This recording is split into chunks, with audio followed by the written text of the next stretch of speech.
On this platform today, we discuss herders-farmers clashes. The story of two farmers fighting in the bush is supposed to be a local issue, adequately, successfully, and amicably settled by local authorities in that community. However, this particular fight between two farmers in the bush has certain intricacies, there are certain special considerations attached surrounding this particular small matter. Because if you move this direction, somebody else somewhere will say, oh, because you are so and so, that's why you have moved your decision or judgment towards the direction. If you move that direction, another one will say, oh, because you are not so and so, that's why you have moved your argument towards your judgment towards this direction. So it's a very delicate and intricate matter. Little wonder the people at those levels, the local council, the state governments, they are not able to handle this matter amicably, because those intricacies, those delicate matters attached to this simple fight, they need to be addressed at the national level. That's the reason why. As we break these things up, as we break this matter up, you get to realize why this is so, if you're not aware of it, even up to this extent, even up to this time. The issue of two farmers fighting, one rears crop, one grows farm animals. These persons are not supposed to be fighting, but they are now fighting, and their fight seems unending. The way to settle these people, noting that they have lost so many things in the past, the way to settle them is to separate them. But however, before we start this journey of separating them, so they can be friends from distance, we need to note that some persons lost their lives in the place we call Benue State. And it is not easy to lose lives. People have lost homes, people have lost property, people have lost loved ones. May the souls of the faithful departed rest in peace. Amen. Mr. President, as you have come to Benue State to see them, you have seen the level of hardship presented before them. It's not easy to lose home, you lose food, you lose means of livelihood, you lose relatives, you lose everything. It's not easy. They need to rebuild their homes, they need to restart their lives, they need to get food to eat. Some of those people who died, they left orphans behind. Many issues. Talking of building houses alone for them, a decent small house today in Nigeria, even though the man lives in a village, he needs to buy building materials. 10 million or 20 in that region will be able to rebuild these homes. It cannot bring back the lost lives, but it can just give them little comfort, get decent houses for them, and get a means of livelihood for them. Let them have little money in their pocket to be feeding and restart their lives once again. 10 million times 200 persons. That's 2 billion naira, Mr. President. 20 million times 200 persons. That is 4 billion. So at most, 4 billion naira will easily settle these people. Like I said, the lost lives are lost forever. They cannot bring them back. But just a way to help them and make them restart their lives once again. And even though they go with the mentality of they have lost their family members, they need to restart their lives. They need to restart their lives. The issue of the farmer and herder fighting, like I said, with little intricacies that tend to divide Nigeria. They are little, but they tend to divide Nigeria. If you bring that argument up, you see the country is polarized because of that little one or two considerations concerning these two people who are fighting. It is the president that has the final say and is having the ability, with the support of the National Assembly, to solve this problem. The Federal Ministry of Agriculture is there, of Housing, and other offices, Office of Security, they need to have a say in this issue. Mr. President, the idea of separating them is not to make them enemies forever. The idea is to make them separated so that what causes them to fight every time is their physical contact. If you can remove that factor of their physical contact, they will be at peace. They can even be best of friends from afar. The farmer needs to be supported. The herder needs to be supported. Starting with the farmers now.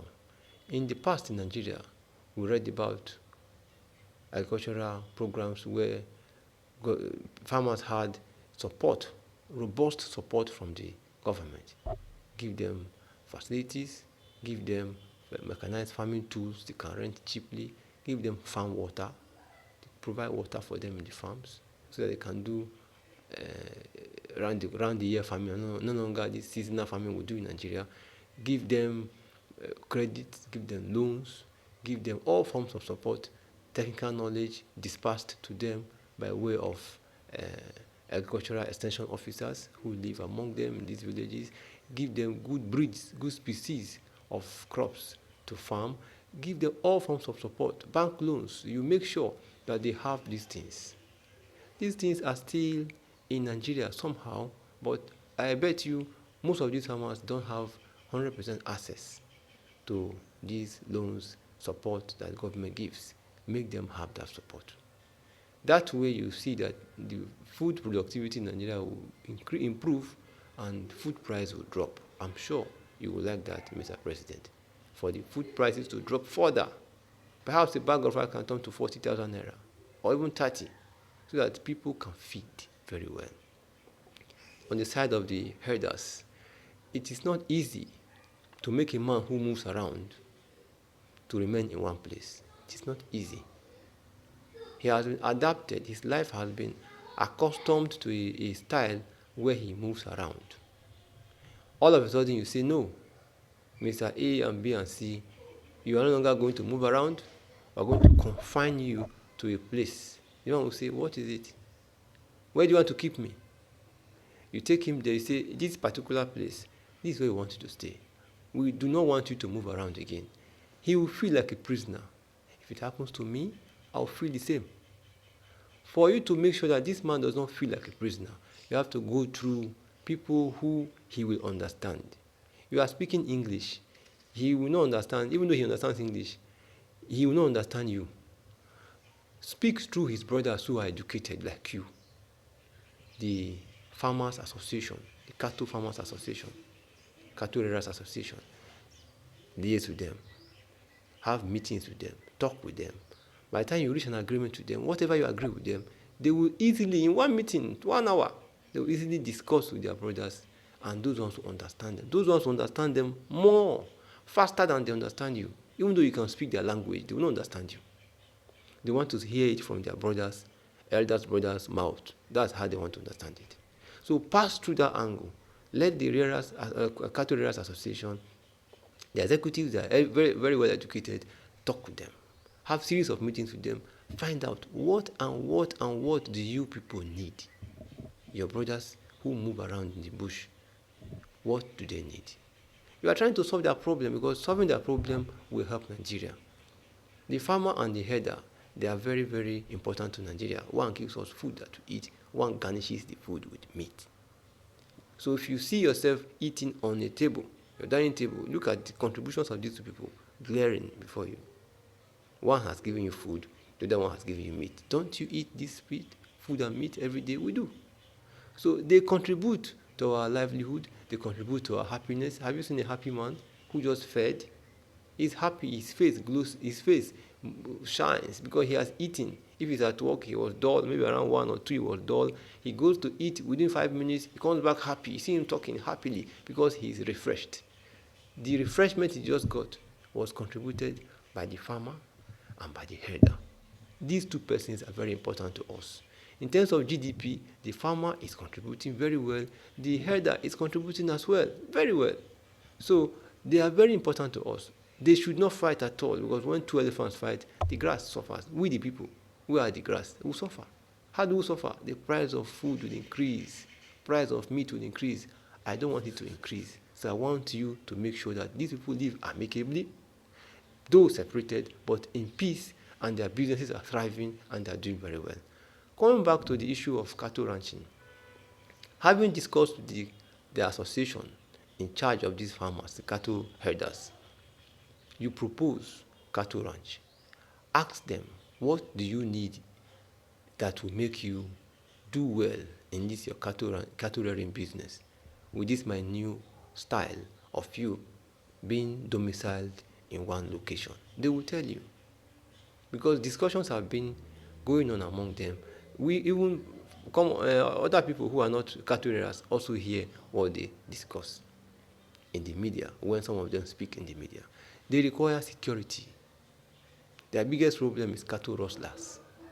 They require security. So you have to ensure that that place where you call their cattle ranch has to be completely secure, because you have kept them in one place now. It's a security breach on their own side. It's a security breach. You have not told cattle rustlers the location where they should always come and meet them to attack them. So having created that location, you must make sure it is properly secure. Say a cattle ranch having maybe 2 square by 2 square kilometers, or 4 by 4 or 5 by 5, as the case may be. Don't make it too large. You ensure that a security team comprising 5 subsets are present there.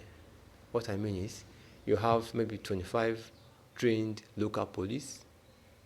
Out of these 25, divide them into 5 groups, and each set has 5 persons. 5 persons manning the gate, 5 persons moving around the cattle ranch. 5 others are asleep, at rest, off duty. 5 others are away, just like 1 kilometer away, outside the cattle ranch. 5 others are somewhere towards the main road. So you are doing proper surveillance every day, night and day. You are doing proper surveillance of this environment. 5, 5, 5, 5, 5. That's 25. Keep them there. You cannot see that the issue of cattle ranching is a costly issue. That's why the local government council and the state, they are running away from it. To make one cattle ranch, I bet you need about 2 billion naira. You have to make sure that you need water. You provide water for them. Water is very important for these animals.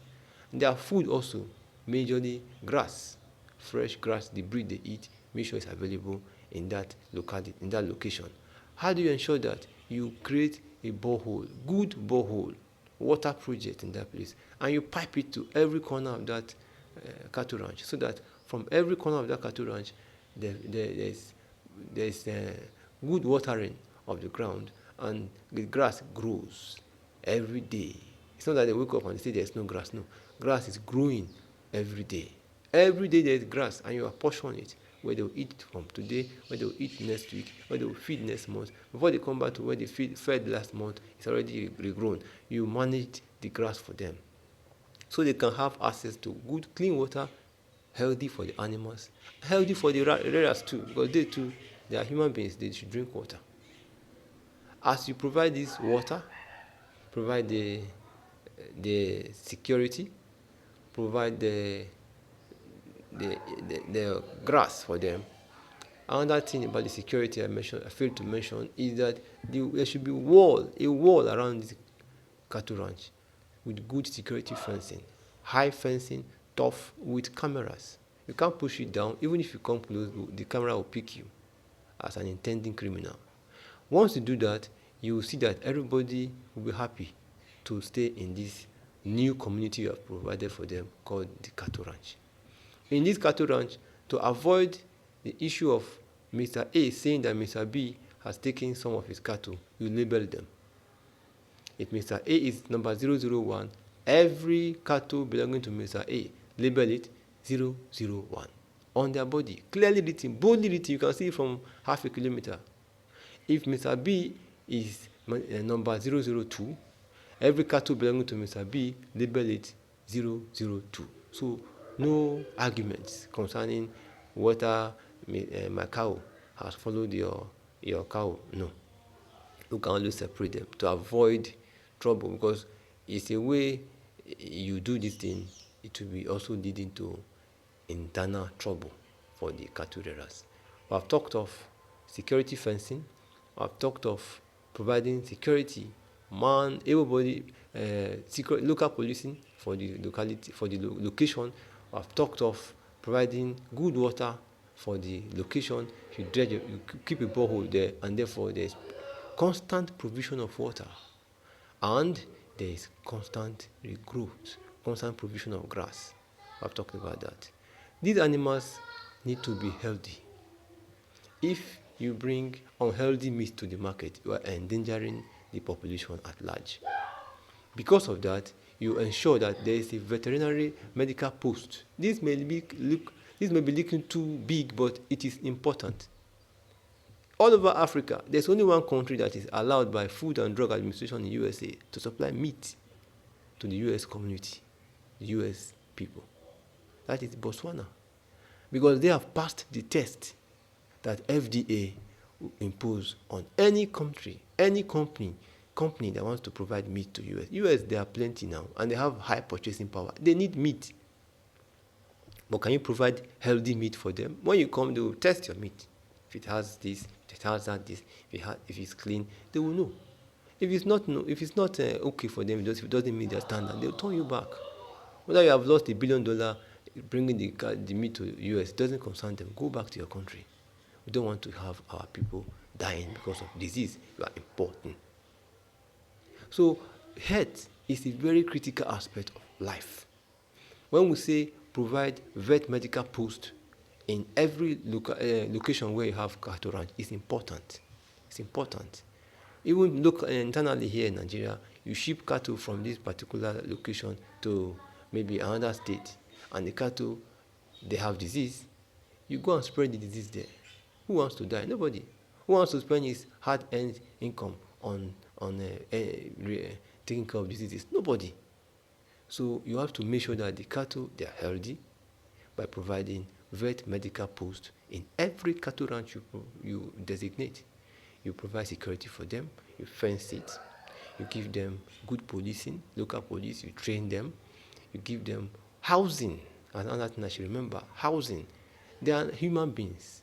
Respect them. Give them houses to live. Maybe 1 bedroom flat or 1 room and parlor with toilet facility, with a small place where they can cook. Because they go around with support staff. They go around with assistants who are majorly taken from their immediate family. You see a man moving around with 2 or 3 boys aged between 10 and 15. They're moving around with him. They're supporting him. If he has good support from you, from the Ministry of Livestock, with the acting on behalf of the federal government, he will be happy, because you have told his brothers who are educated to tell him that this is not it's just fenced, but it is not a prison yard. There is security for him, there is water for him there, grass is there, and because you now make life easier for him, he can get some other things to add to the food of his cattle. It's not only grass that cattle eats. If you meet people who rear cattle, they will tell you. You can supplement their feeding. You can do many things. But if the cattle rearer is trained, if he doesn't have enough money to take care of his cattle, how will he not have enough money to get supplements for the feed, to supplement the feeding? A certain Nigerian delegation went to Netherlands to investigate, see how they rear their cattle, how they move around, how they are fed. They discovered that the cattle they met there, the milk production per day is like ×5 or more of what we have in Nigeria. They also discovered for themselves, seeing that the meat that can be gotten from these cattle is huge compared to the ones we have in Nigeria. So they were curious. They asked the question, how are you able to do this thing? They told them, this animal you are seeing we call cattle. It does not like stress. It moves only a short distance, maybe 1 kilometer, maybe 2, 3. It rests. It does not like stress. It likes water, healthy water, and it likes food. And if you look very well, this is the direct opposite of what we do in Nigeria. cattle travel several kilometers before they can get water to drink. They look very tired. You can see their faces. They don't talk, but you can see their faces. They look very tired.